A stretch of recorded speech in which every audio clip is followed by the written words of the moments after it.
Once upon a time there was a village of turtles who lived far away on an island. They were a happy village and had lived there for many moons. They loved to swim in the water, bathe in the sun, and splash and play in the clear, sparkling shallows.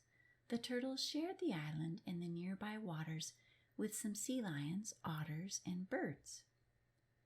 One day, some of the birds returned from a long journey away, exploring other islands and seas. The turtles enjoyed hearing the birds' stories, and they all gathered to hear about the different sights the birds had seen. This time the birds' stories were different. They told of a large blackness that was stretching across the sea. The blackness was oily and sticky, and animals who touched it sometimes became stuck and sick. The birds had not seen the blackness out on the water, but they had seen little bits of it on some of the beaches on other islands far away. The turtles had heard of this blackness before, but not this large. The turtles started grumbling and mumbling and mumbling and grumbling. What should they do?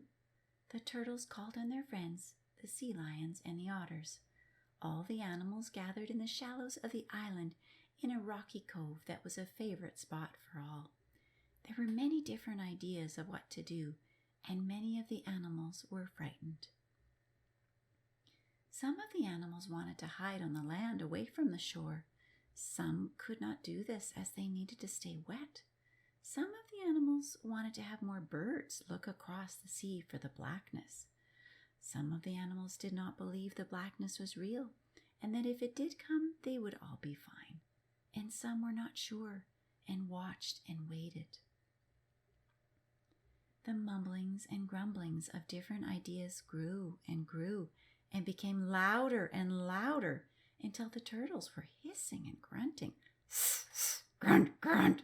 And the sea lions were barking and roaring. Roar. And the otters and birds were squeaking and squawking. Squeak, squeak, squawk, squawk, squawk. What a noise! Foss, an ancient, wise grand turtle, was silent and climbed on top of a large rock. She let out a high whistle and raised her great weathered flipper. The mumblings and grumblings began to fall away, and all turned to hear what Foss had to say. "We all must make our own way," she said, "with love and kindness to each other, ourselves, our dear sea, sky, and island." Although some of the animals were still scared, they listened to Foss, and all started to make their way. Some of the turtles and the sea lions tucked away closer to land. Many of the animals wanted to stay in the cove, and some animals chose to swim about as usual. As the days went on, all was fine, and there was no sign of the blackness across the water. Then little bits of blackness did start to come onto the shore. Some of the animals grew more frightened, and many of the animals came to the protection of the cove. The cove began to get very full with so many animals. The animals tried taking turns in the cove, but this did not always work. Also, some of the sea lions said the cove had been theirs first, so they began barking and honking loudly, and with their big sea lion bodies, they blocked the entrance to the cove so no other animals could come in. All the noise of the mumblings and grumblings grew again. Roar, honk, honk, honk, grunt.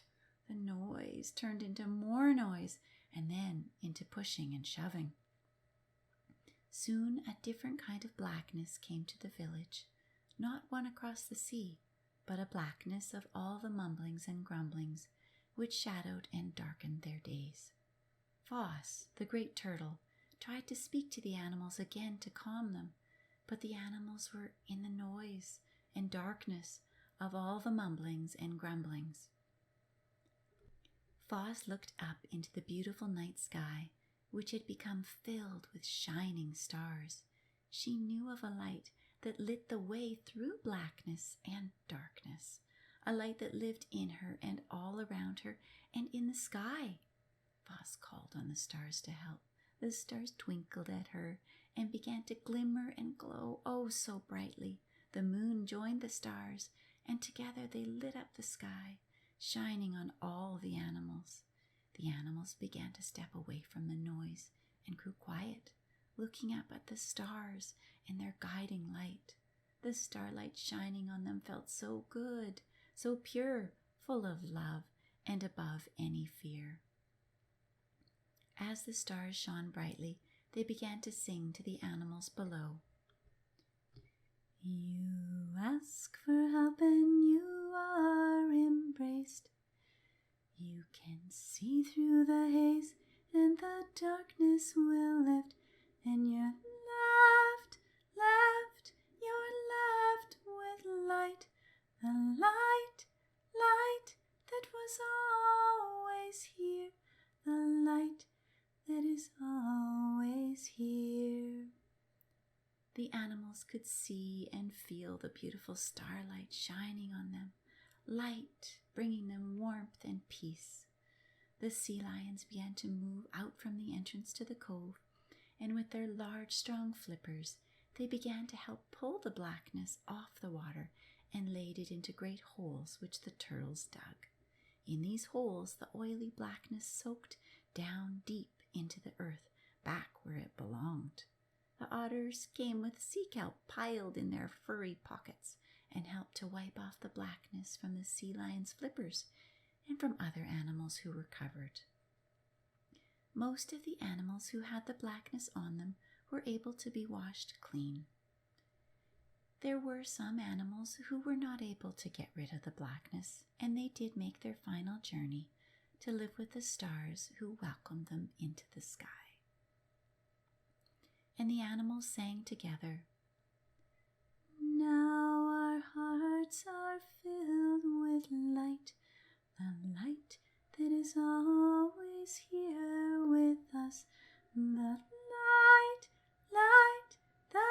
that is here, the light that is here, the light that is always here."